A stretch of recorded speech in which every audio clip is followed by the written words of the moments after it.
빌라도 관정에서요, 예수님은 가시관을 쓰시고 군인들의 희롱을 당하죠. 침뱉음도 당하고 또 머리도 맞습니다. 그렇게 골고다로 이제 끌려갑니다. 사실은요, 마태복음 27장 27절부터 31절을 보면 예수님께서 27장은 여기고 20장에 보면 예수님이 이미 자신이 어떻게 넘겨질 것에 대해서 말씀하셨습니다. 내가 넘겨주고 또 조롱당할 것이고 채찍질 당할 것이고 십자가에 못 박게 사람들이 나를 할 것이다 라고 예수님이 먼저 말씀하셨습니다. 그대로 예수님이 그런 희롱과 채찍질과 머리 맞음과 침뱉음을 당하셨습니다. 오늘 예수님은요, 골고다까지 십자가를 지고 가셔서 십자가에 못 박히시고 처형 당하십니다. 그게 굉장히 긴박하게 이렇게 흘러가고 있습니다. 고통과 수치의 상징인 십자가의 형벌과 그 십자가 아래 사람들의 조롱 속에서도요, 예수님은 십자가에서 내려오시지 않습니다. 끝까지 십자가에서 예수님이 하셔야 되는 일들을 하셨습니다. 이사야 50장 6절 말씀에 이미 나를 때리는 자들이 때리는 자들에게 내 등을 맡기며 나의 수염을 뽑는 자들에게 나의 뺨을 맡기며 모욕과 침뱉음을 당하여도 내 얼굴을 가리지 아니하였느니라 라는 말씀대로 그 말씀을 성취해 가고 계십니다. 성경에 기록된 대로 예수님은 메시아의 길을 가시는 것을 보여주십니다. 수치를, 모든 조롱을, 모든 희롱을 감내하면서 십자가의 길을 가십니다. 오늘 본문에는 그 십자가 앞에 그리고 그 십자가의 도상에서 만난 사람들이 어떤 사람들인지를 보여주는데 특별히 네 부류의 사람들이 있습니다. 우리 성도님들이 찾았죠. 32절 먼저 볼게요. 첫 번째 사람이 나옵니다. 첫 번째 사람은 바로 구레네 사람 시몬이라는 이름이 나오죠. 그는 예수님의 십자가를 대신 지게 된 사람입니다. 사실 거기 말씀 보면요, 32절에 보니까 그에게 예수의 십자가를 억지로 지워가게 하였더라 라는 말씀이 나옵니다. 그러니까 억지로 지운 거예요, 십자가를. 그 당시 십자가 처형은요, 우리 여러분들이 다 아시는 것처럼 이 지중해 동부에서 사용했던 가장 무서운 형벌 중에 하나였습니다. 이것을 로마가 도입을 해서 특별히 살인자들, 특별히 반역한 노예들을 처형할 때 쓰는 방법이었습니다. 매달아 죽이는 거죠. 근데 곧바로 죽이지 않죠. 십자가의 가장 극한 고통은 뭡니까?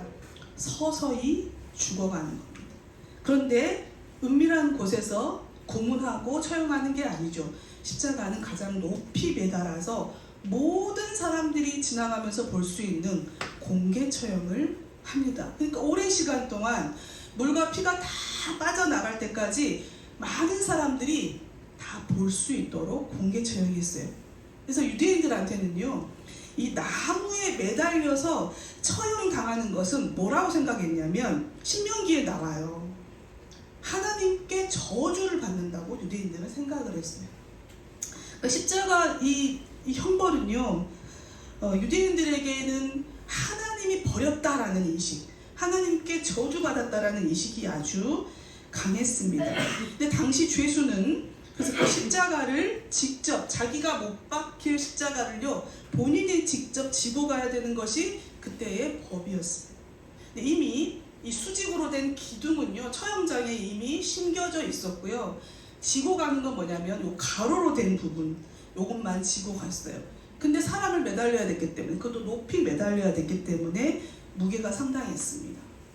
예수님은 가진 또 채찍질로 맞으셨고 굉장히 이제 육체적으로 많이 부서져 있는 상태였기 때문에요, 그걸 지고 가기가 어려웠던 것 같아요. 그래서 군병이 안 되겠다, 그래서 옆에 있었던, 사실 구레네 시몬은요 제자가 아니었습니다.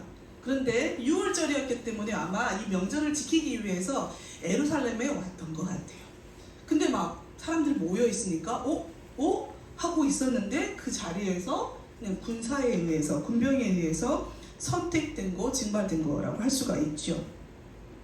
그러니까 사실은 자발적으로 내가 지겠습니다 이게 아니라 억지로 어쩔 수 없이 군병에 의해서 선택된 거였어요. 그런데 놀라운 것은 이렇게 억지로 지게 된 이 십자가가 구레네 시몬의 인생을 송두리째 바꾸어 놨습니다. 그것을 어디서 확인할 수 있냐면요, 마가복음 15장 21절에 보면 이 구레네 시몬을 소개하고 있는데 그가 알렉산더와 루포의 아버지라고 소개를 하고 있어요. 그의 가족이요, 나중에는요 초대교회의 핵심 인물로 자라나게 됩니다. 루포는 복음을 굉장히 열심히 전했던 사람이 됩니다. 로마서 16장 13절을 한번 볼까요? 그 말씀을 찾아보면 훗날 사도 바울이 이 루포와 루포의 어머니를 소개를 하고 있는 장면이 나옵니다. 뭐라고 합니까? 주 안에서 택하심을 입은 루포와 그의 어머니에게 문안하라. 그의 어머니는 곧 나의 어머니라. 자, 루포의 어머니가 그럼 누구지요? 바로 구레네 시몬의 아내였던 거예요. 그러니까 지금 이 시몬이 억지로 십자가를 지고 갔는데 나중에 이 시몬의 가족이 복음을 전하는 가족, 믿음의 가족, 그리고 예수님의 제자가 되었다는 것을 우리는 알 수가 있어요. 시몬이 십자가를 진 것은 우리가 오늘 살펴봤지만도 자발적인 선택이 아니었습니다.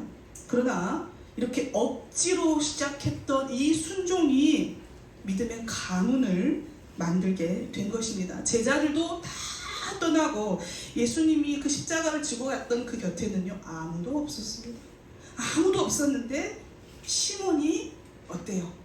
제자가 된 거예요. 어떤 제자죠? 예수님이 말씀하셨던 누구든지 나를 따라오려거든 자기 십자가를 지고 나를 따라올 것이다 라고 말씀하셨는데 지금 시몬이 그 제자가 된 겁니다. 시몬이 가장 예수님 곁에서 십자가를 지고 예수님의 그 골고다 언덕까지 가는 그 여정을 가장 가까이에서 함께 했던 제자가 된 것입니다.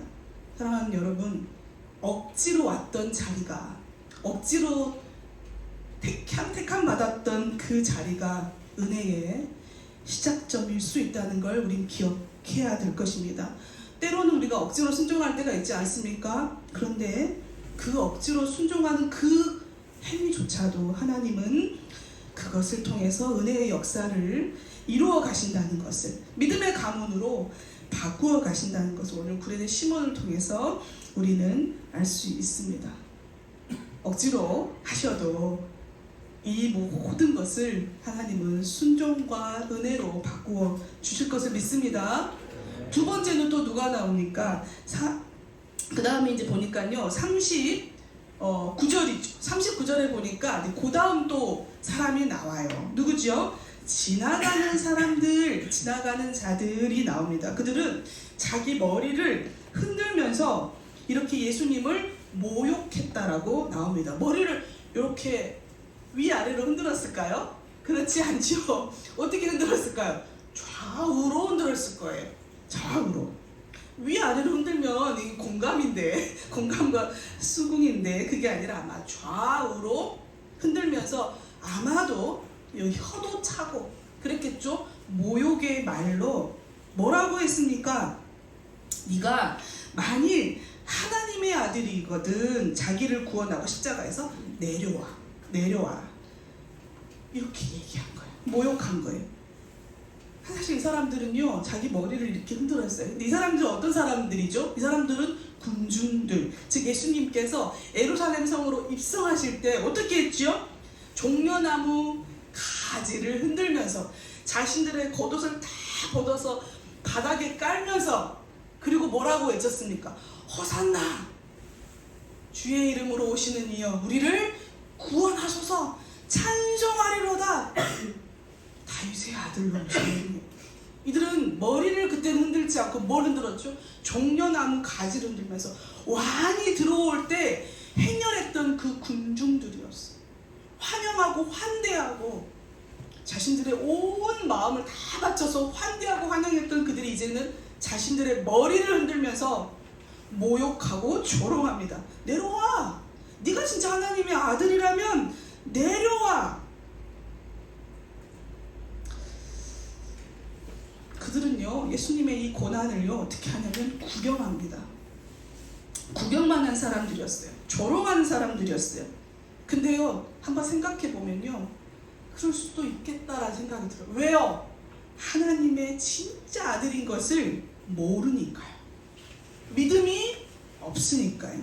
이 십자가의 죽음의 의미를 모르기 때문에 그렇게 할 수 있는 반응이 있다는 생각이 듭니다. 그래서 예수님께서 뭐라고 하셨어요? 예수님께서 십자가상에서 그렇게 기도하십니다. 오늘 본문에는 안 나왔죠. 누가복음 23장에 나와 있어요. 아버지여, 저들을 용서하여 주옵소서. 저들은 자기들이 하는 것을 알지 못합니다. 알지 못합니다. 용서하여 주옵소서. 예수님이 그 군중들의 마음들, 사람들이 왜 저러는지를 다 알고 계셨어요.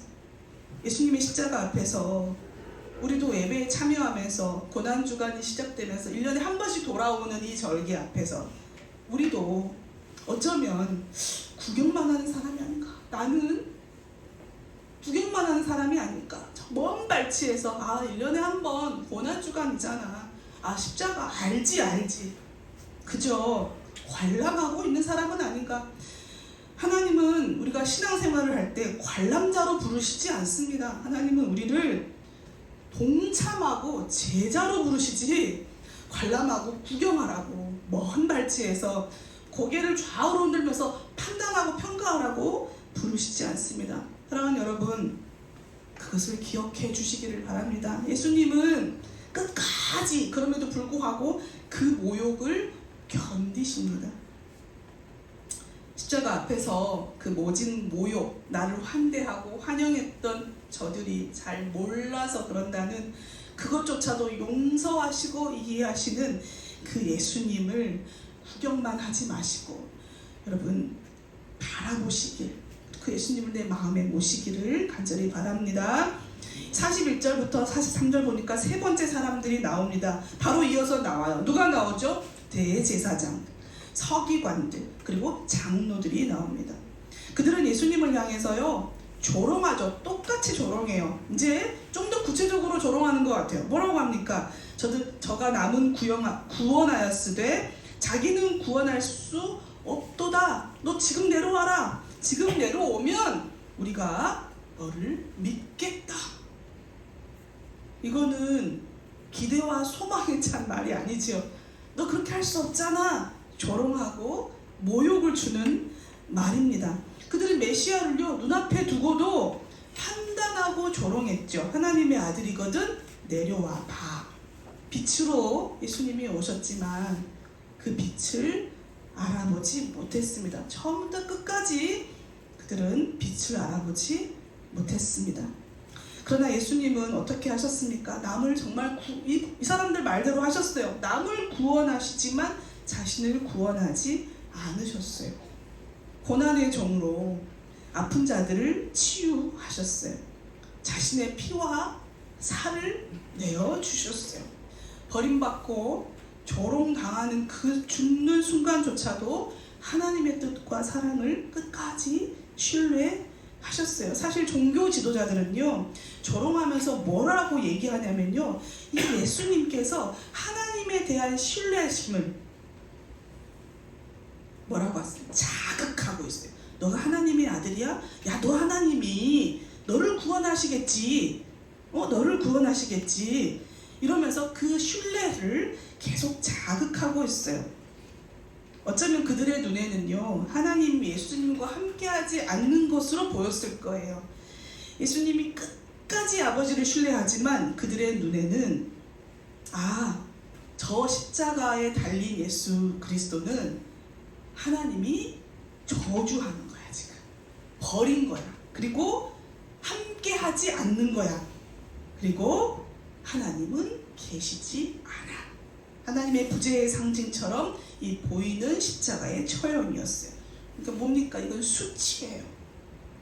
여러분 같으면 어떻게 합니까? 여러분이 예수님 같으면 사람들이 나를 모욕하고 조롱하고 그럼 거 있잖아요. 사내하고 세미하고 우리 주한이한테, 야, 너 아버지 있어? 어? 너 없잖아. 보여줘. 어? 아버지 있다는 거 보여줘. 그러면 주한이 어떻게 해요? 그걸 참아요? 아니, 나 우리 아버지 있다고. 그러잖아요. 데리고 온다고, 내가 모시고 온다고, 우리 아버지 모시고 온다고. 그걸 참지는 않을 거예요. 그럼 모욕이잖아요. 분명히 있는데, 아버지 있는데 모욕이잖아요. 근데 예수님 참으세요. 예수님 그걸 견디세요. 종교 지도자들은요, 그들의 힘, 그리고 권력으로, 그리고 폭력으로 역사를 조정한다고 그들은 믿었을 거예요. 실제로 그렇게 보였잖아요.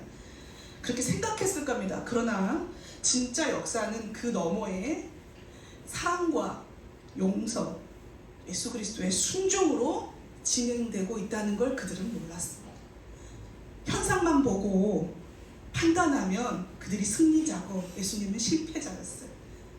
하나님은 안 계신 거였어요. 익숙한 종교 행위에 젖어서 마음이 딱딱하게 굳어있는 사람들한테는요, 현상만 보입니다. 눈에 보이는 대로만 판단합니다. 아, 하나님 안 계시는 것 같아요. 지금 상황이 이러는데 하나님 어디 계셔? 하나님 일하신다고? 아이, 무슨. 그러나 현상 너머에서 역사하시는 하나님을 사랑하는 우리 분야의 성도님들은 끝까지 신뢰하시기를 바랍니다. 예수님이 그렇게 하셨던 것처럼 하나님은 눈에 보이는 현상 이상으로 보이는 것 너머에서 하나님은 계속해서 역사하고 계십니다. 예수님의 순종과 함께, 하나님의 사랑과 함께 하나님은 역사하십니다. 그러니 끝까지 하나님을 보이지 않아도 신뢰하시기를 바랍니다. 마지막 44절에 보니까 강도들이 나옵니다. 오늘 마지막 사람들이에요. 함께 달린 강도들. 마태는 자세한 설명을 하지 않습니다. 마태는 그저 함께 달린 강도들이라고 얘기를 하지요. 그러면서 그 사람들이 뭐라고 해요? 44절에 함께 십자가에 못 박힌 강도들도 이와 같이 욕하더라 라고 말합니다. 그런데 누가복음 23장에 가서 보면요, 조금 자세하게 누가가 설명을 해놓는 장면이 나와요. 강도가 2명, 양쪽에 2명도 이제 이 강도들이니까 십자가에 못 박혔어요. 근데 그 중에 한 강도가 둘 다 처음에 좀 욕을 했나 봐요. 그런데 둘 중에 한 강도가 마음이 바뀌어요. 그래서 뭐라고 합니까? 야, 다른 한 강도한테 요 한 강도가 이렇게 얘기해요. 야, 우리가 잘못해가지고 우리가 행한 일이 합당한 벌을 받는 것이지만 이 사람은 아무 잘못이 없다.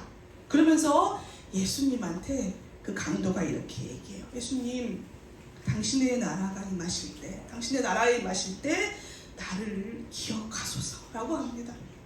예수님께서 그 강도에게 뭐라고 하십니까? 오늘 네가 나와 함께 낙원에 있으리라, 이렇게 말씀하세요. 같은 십자가 앞에서 전혀 다른 반응을 보입니다.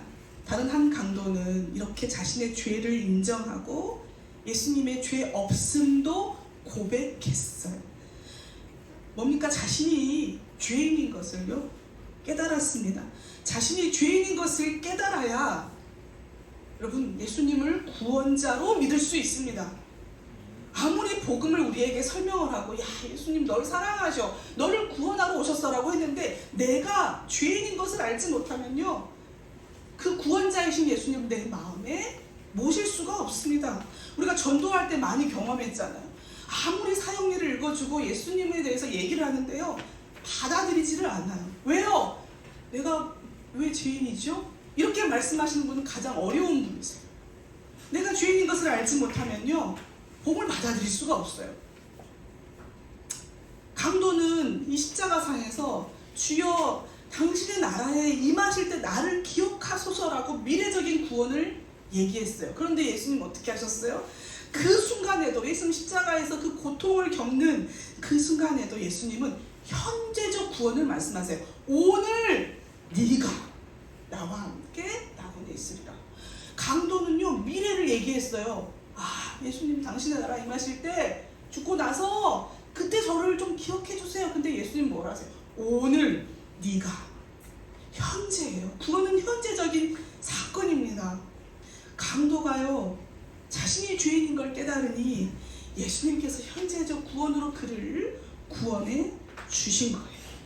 사랑하는 여러분, 여러분은 십자가 앞에서 어떤 사람이십니까? 오늘 네 부류의 사람들이 나왔어요. 여러분은 억지로 순종했지만 그러나 은혜의 시작점에 선 구레네 시몬입니까?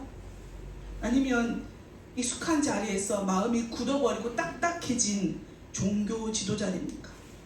아니면 그냥 그저 지나가는 구경꾼이고 관람객입니까? 아니면 주님, 제가 죄인입니다. 나를 구원하소서. 내 마음에 좀 와주세요. 주님, 내가 여전히 주님을 영접하고 예수님을 영접하고 내가 그리스도인으로 살지만 여전히 내 마음의 왕자의 중심에 내가 앉아있는 것이 보입니다. 내 마음의 자리에 너무 많은 것들로 가득 차 있네요. 주님, 내 마음에 오셔서 내 마음의 왕자에 앉아주십시오라고 회개하는 강도입니까? 십자가 아래에는요, 이 사람들 말고도 여러 사람들이 있었어요. 예수님의 겉옷과 속옷을 제비 뽑는 군병들도 있었습니다. 또 갈릴리에서부터 십자가 골고다 언덕까지 따라왔던 여인들도 있었습니다. 이 여인들은 나중에 부활의 증인이 됩니다. 여러분은 어떤 사람입니까? 지금 이 자리가 골고다 언덕이고 십자가에 달리신 예수님이 이 자리에 있다면 여러분은 어떤 종류의 사람이겠습니까? 우리의 질고를 지고 우리의 슬픔을 담당하신 예수님을 신뢰하고 사랑하고 바라보시기를 바랍니다. 어떤 사람이든 십자가의 예수님에 대한 반응이 우리의 운명을 결정합니다. 십자가 앞에서 도망갔던 제자가 아니라, 구경꾼이 아니라, 판단만 하고 현상만 보는 사람이 아니라 십자가를 지고 따라가는 제자들이 되기를 바랍니다. 그러려면 내 가장 소중한 내 마음의 자리, 우리 마음의 자리에는요 너무 많은 게 들어가 있는 것 같아요. 저도 그런 것 같아요. 뭐가 그렇게 많은지. 내 속에, 우리 그런 노래 가시나무, 내 속에 내가 너무 많고 당신의 머물 자리가 없어요. 예수님이 내 안에 들어오실 자리가 하나도 없는 거예요. 부모가 되니까 자식들로 마음이 다 채워져요. 일을 하면 일 생각으로 마음이 다 채워져요. 내가 뭐 좋아하는 거 있으면 그 쾌락과 즐거움으로 내 마음이 다 채워져요. 예수님의 자리는 어디지? 예수님의 자리는 어디지? 없어요. 너무 죄송하다는 생각이 들었습니다. 다른 것들로 가득 채워져 있는 내 삶의 중심, 내 마음의 왕자를 이 시간 다시 예수님께 내어드리십시다. 십자가에 달리신 예수님, 그렇게까지 우리를 사랑하시고 우리를 용서하시고 이해하시고 잘 몰라서 그래 라고 십자가 도상에서조차도 우리를 용서하시고 사랑하시고 아껴주시는 그 예수님께 내 마음의 중심을 내어드리면 좋겠습니다. 같이 우리 기도하고 마칠 텐데요. 기도하기 전에 우리 찬양 한 곡 하겠습니다.